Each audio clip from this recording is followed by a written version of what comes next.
First, we're going to do a quick run on the general concept in order to understand it better. We can say that basically markets are like the weather sometimes. It could be sunny, it could be stormy, or sometimes it's just calm.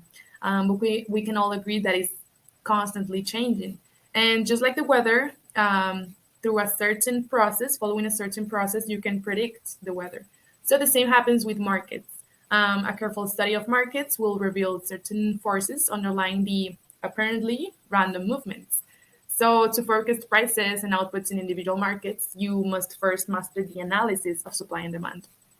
Um, I'm going to put an example of this concept that we all know, and that is the gasoline. So, as we know, the demand of gasoline and other oil products rose sharply after World War II. Then, in the 1970s, due to supply restrictions, wars among producers, and political revolution, made the production to be reduced. So that obviously, consequently, produced a big spike on the price of gasoline and such oil products. So, what lay behind these dramatic shifts? Economics has a very powerful tool for explaining such changes in the economic environment, and it is called the theory of supply and demand. This theory shows how customer preferences determine uh, the consumer demand for commodities, while business costs are the foundation of the supply of commodities.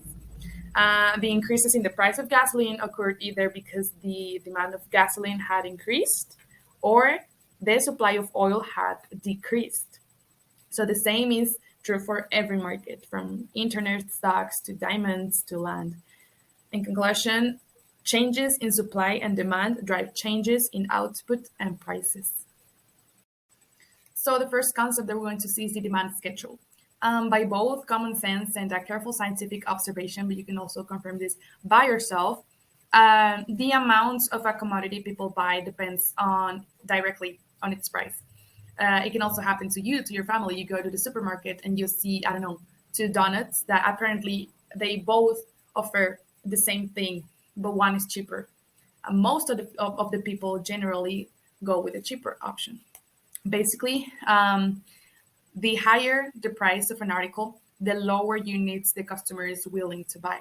However, the lower the market price, the more units of it are being bought. So there exists a definite relationship between the market price of a good and the quantity demand of that good, and other things being held constant. This relationship between price and quantity bought is called the demand schedule or demand curve. In other words, by looking at the price, we can determine the quantity that customers are purchasing. I don't know if I'm making myself clear. Let's put an example. Let's say that sucaritos are at 50 pesos per box. Consumers will buy 9 million boxes per year, but at a lower price, more sucaritas are being bought.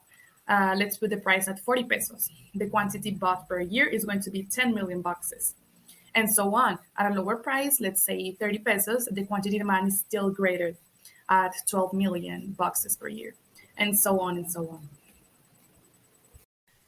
Our discussion of demand has so far referred to the demand curve, but whose demand is it? Mine, yours, everybody's?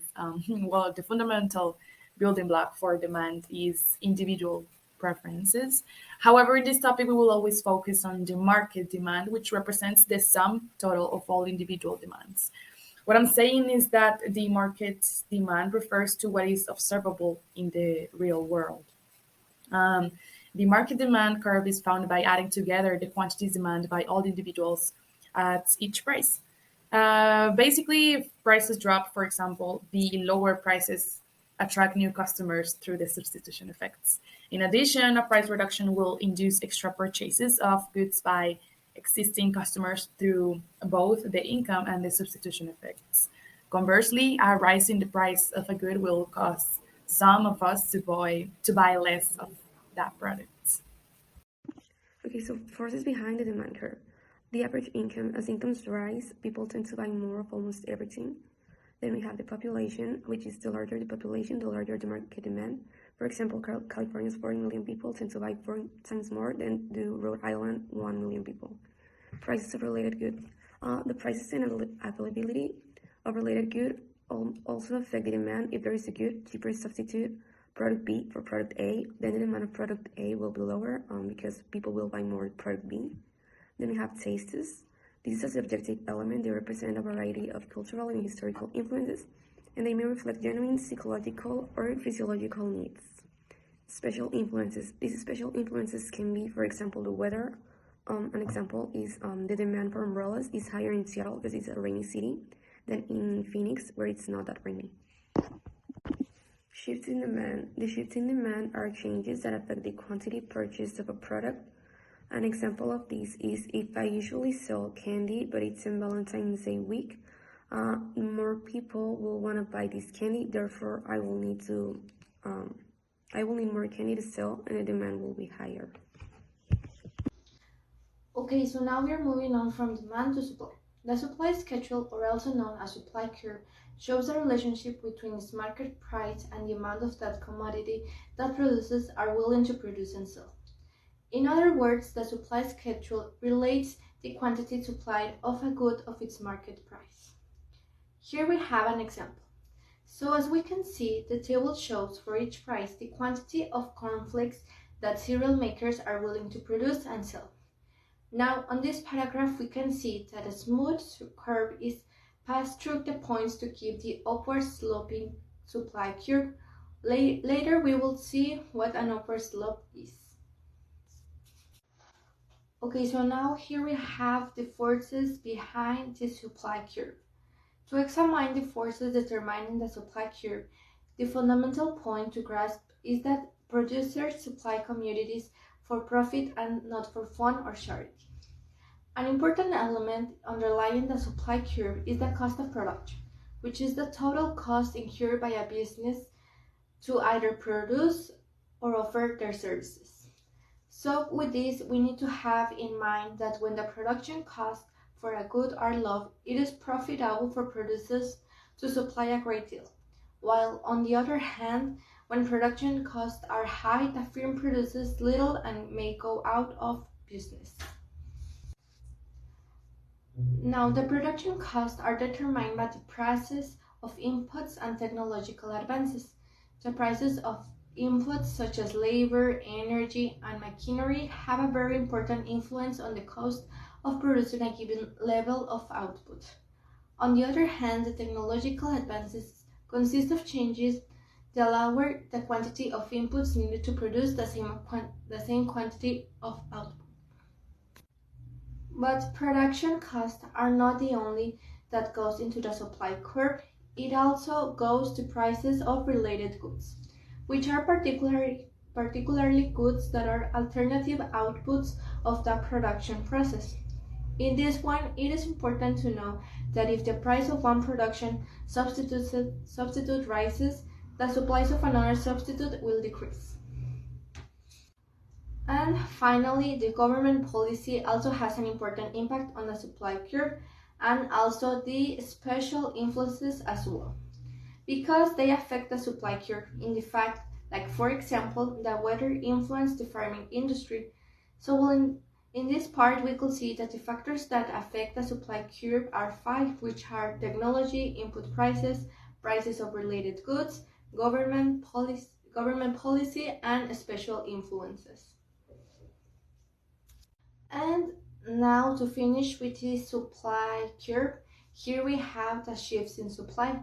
When changes in factors other than a good's own price affect the quantity supplied, we call these changes shift in supply. An important fact is that the supply increases or decreases when the amount supplied increases or decreases at each market price.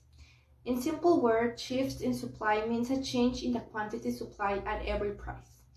An example of this is we have an initial supply curve for a certain kind of car, and then the prices of steel rises, so the producing of the car becomes more expensive.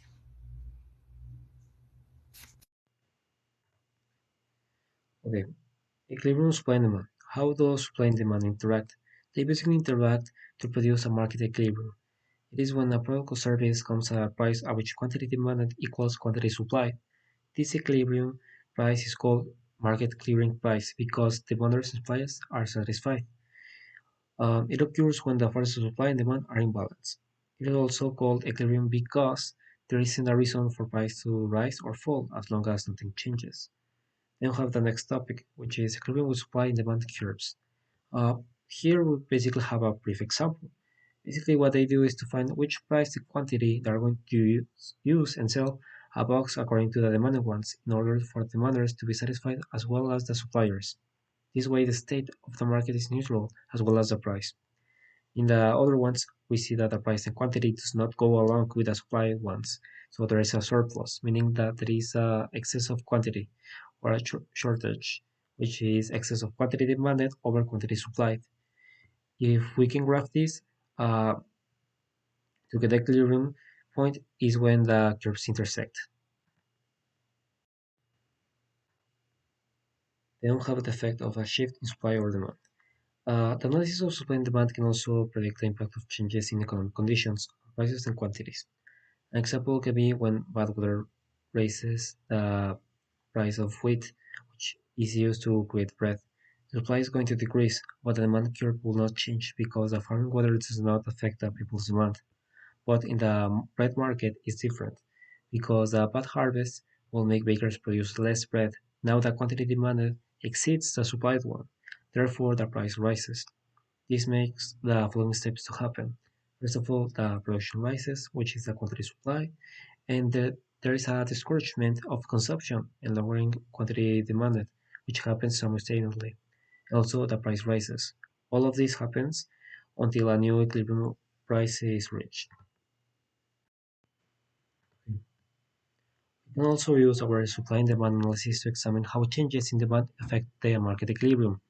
For example, a shift in supply might mean that there have been a change in technology or input prices. For the demand shift, it can be influences affecting consumer demand. Then we have interpreting changes in price and quantity. When prices of quantities change in a market, we have to know whether there is a change on the supply side or the demand side. The way to do it is by analyzing the context. For example, with bread, decreasing supply may mean that there is a rise in bread prices and decrease of quantity, but increase of demand, it might mean that there is a rise in price and rise in quantity.